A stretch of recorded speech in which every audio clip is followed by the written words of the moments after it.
Essentially there are two types of leader. There are furl leaders and there is level line. Ideally you always want to be using level line, whether it's something like this Daiwa product or the Fujino product, which I particularly like, although we sell these in smaller spools, not the big bulk spool like this. And that enables you to get really, really good presentation with the fly because of the lightness of the line. The line will hang down perfectly directly from the Lilian to the fly, so the only thing that's on the water is the fly itself, and if that is the case then it cannot possibly drag. So that is the number one setup for me, how I go fishing.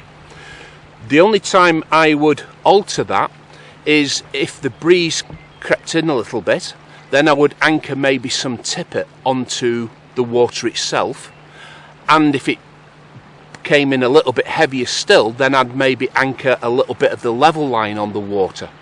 But ideally I only want the fly on the water. But naturally when we go fishing from time to time it is windy, in which case the level line would just get blown off the water. It wouldn't be suitable. So that's when we'd go to one of the furled leaders.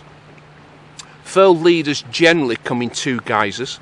You have the thread, which is like this, or you have the monofilament. There's no real advantage or disadvantage of either of those products. It just really depends upon personal preference. My preference is the thread leader, but that's just the way I look at it. And if it is windy, because these are heavier, then we do get a little bit more control. But again, ideally, we would only want the tippet or some of the tippet on the water in addition to the fly.